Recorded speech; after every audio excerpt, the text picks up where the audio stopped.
Welcome to the On the Tape podcast. It's G Swizzle solo, which you've never gotten before, and I'm not sure you're going to ever want to get again, but here I am. Some of the things that I'm watching this week, and, the week's off to another great start. First off, Evercore ISI, and that's Julian Emanuel. And Julian is a friend of Fast Money. He's a friend, obviously, of the On the Tape podcast. He just raised his price target in the S&P 500 to 6,000, and he's one of the highest ones out there. I mean, he had basically been a little conservative, I think.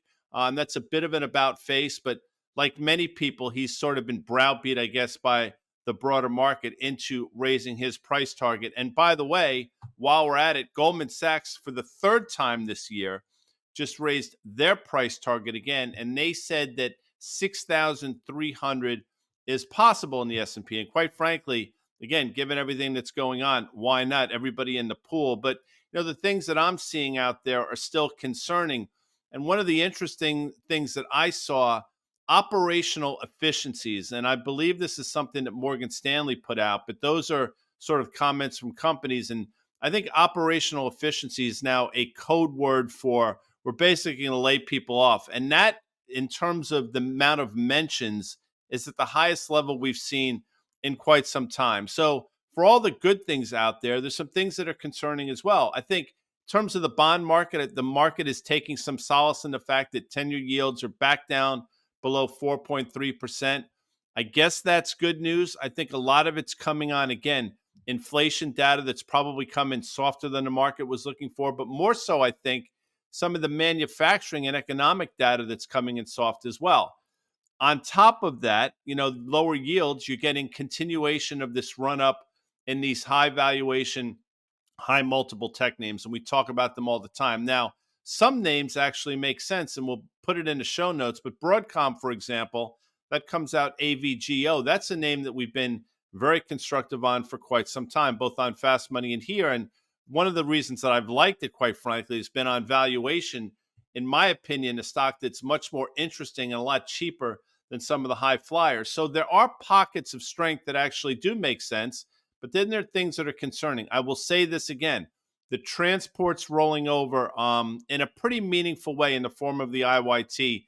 That is concerning. I don't think it's a particularly well-constructed ETF, but that's something that I'm absolutely watching this week without question. Typically as the transports go, they sort of lead the broader market. Historically, that's been the case. Obviously, that has not been the case for a while here, but you're basically betting that history is not going to repeat itself in the form of the transports. And I do think that's something you're going to watch because I do think it mirrors some of the underlying weakness that's going on.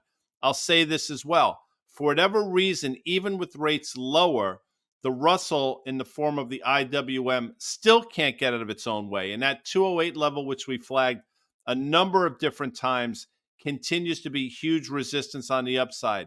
And that should be theoretically trading better with rates coming down. Throw on top of that just sort of bit of a trifecta. Another thing that I'm watching comes in the form of the KRE, the basically small and regional bank index. Again, you can say it's not the best constructed ETF, although I will tell you, it has a wide array of banks in there. So I actually think it's pretty indicative of what's going on.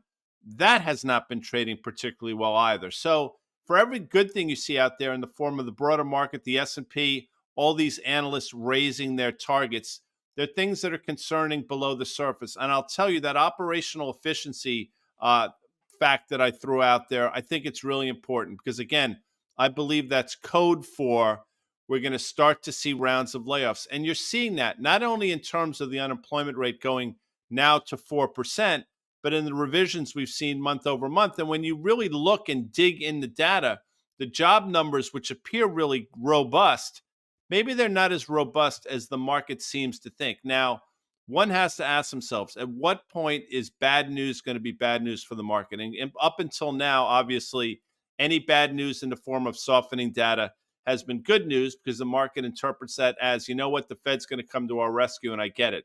But at a certain point, you get to this diminishing marginal returns where bad news actually starts to become bad news. So we'll see what we get in terms of some of the data we have this week.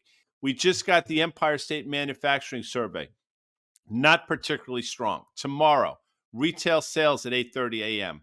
Industrial production at 9:15. Business inventory is not interesting, although I will tell you that may be interesting tomorrow. Wednesday, we're going to get some housing news, housing starts and building permits for May, both at 8:30 Eastern time. And then on Thursday, jobless claims for the week ending June 15th. So we'll see. We got a PMI number on Friday. We'll see if it makes sense. Obviously, Wednesday, we have that data, but Wednesday is a market holiday, a bank holiday, Juneteenth. So nobody will be in terms of the markets, but obviously markets will trade on the back of that. So stay tuned for that. Neil Kashkari out there saying, you know what? Central bank's in a good position to take its time, watching for incoming data to cut interest rates. I happen to agree with him. He was on Face the Nation. So you still have that Fed speak out there. But right now, when you hear from a Julian Emmanuel from a Goldman Sachs, and oh, by the way, JP Morgan, and JP Morgan, not Marco Kalanovic JP Morgan, but sort of the other side of the equation, they continue to be constructive, and they think sort of the seasonality into July is going to kick in. And they made the comment, although we thought things were stretched, it's not playing out the way we thought, so they could see sort of a continuation into July. By the way, not Marco Kalanovic, who is still pretty steadfast in his view that there are a lot of concerns out there. So there's a lot of things to be constructive about. Obviously, individual stocks continue to do extraordinarily well.